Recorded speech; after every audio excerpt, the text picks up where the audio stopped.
Les ondes de Limo. Osez la curiosité pour votre bien. Anne-Sandrine Di Girolamo.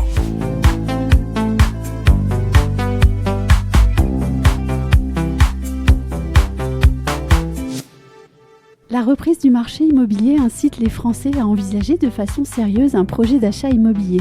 Mais qu'en est-il du financement dans une région aussi dynamique que le sud de la Nouvelle-Aquitaine ? Eh bien, pour faire le point, nous recevons Charles Couradu, directeur régional chez Finance Conseil. Bonjour Charles Couradu. Bonjour. La région Nouvelle-Aquitaine Sud présente un visage très contrasté entre zone littorale, territoires plus ruraux. Quelle est la situation du crédit immobilier dans votre région en ce milieu d'année 2025 et puis aussi, surtout, en fonction des territoires ? La situation, elle est positive, elle est très bonne, elle connaît une bonne progression sur l'année 2025. Voilà. Donc c'est sur un territoire qui est assez divers et varié. Oui. Il y a plusieurs territoires en région Nouvelle-Aquitaine Sud, comme vous l'avez bien cité, entre grosses agglomérations comme Bordeaux, la côte Océane, et puis des territoires un peu plus ruraux comme la Corrèze ou le Lot-et-Garonne, mais on connaît une forte augmentation du marché, du nombre de dossiers de financement cette année. Voilà, essentiellement sur les primo-accédants, il y a une recrudescence sur des dossiers primo-accédants pour plusieurs raisons, notamment le renouveau du prêt à taux zéro sur le neuf et particulièrement sur la construction de maisons individuelles. Quelles exigences les banques posent-elles en ce moment sur le crédit immobilier ? L'exigence principale reste toujours la même depuis plusieurs années, c'est le montant de l'apport.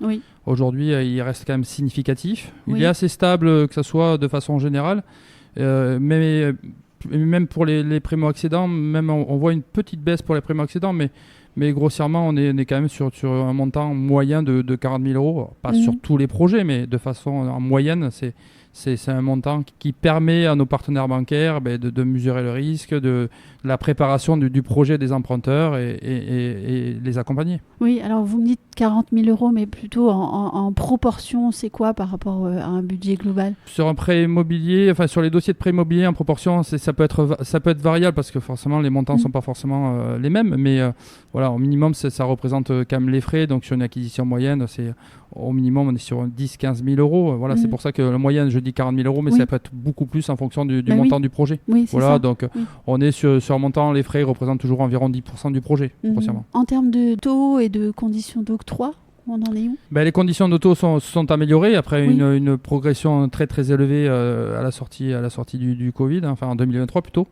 Et voilà, donc on peut considérer que la baisse des taux qui a commencé depuis janvier 2024 et qui représente aujourd'hui pratiquement 1%, on est plutôt sur du 0,85, permet d'avoir relancé le marché, ou plutôt d'avoir relancé les acquéreurs, les décider à se lancer dans l'acquisition ou surtout pour les primo-accédants. Et les banques, comment est-ce qu'elles travaillent en ce moment ?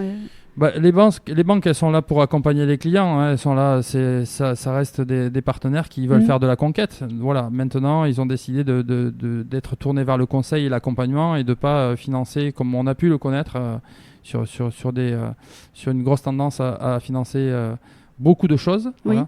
Voilà. Ils sont vraiment très, très attentifs sur le conseil et sur le risque que peut représenter le dossier.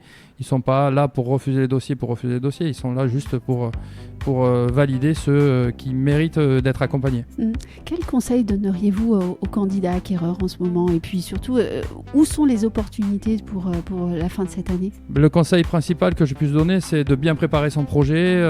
C'est bien évidemment, comme je l'ai dit, de préparer son projet, c'est avoir de l'apport, c'est ça. Faire une étude et puis pas se lancer sur un coup de tête et faire un travail en amont, nous consulter bien avant du projet, ça c'est la priorité, pour déterminer leur enveloppe. Voilà, pour ne pas lancer leur recherche sur un montant qui ne leur sera pas accordé et pour cibler une zone où ils puissent finaliser leur projet. Merci beaucoup Charles Couradu pour cet éclairage, je vous remercie. Merci à vous. Et puis merci également à vous qui nous écoutez et à très vite pour un nouvel épisode. Retrouvez les ondes de Limo sur ondedelimo.com, les réseaux sociaux et la newsletter.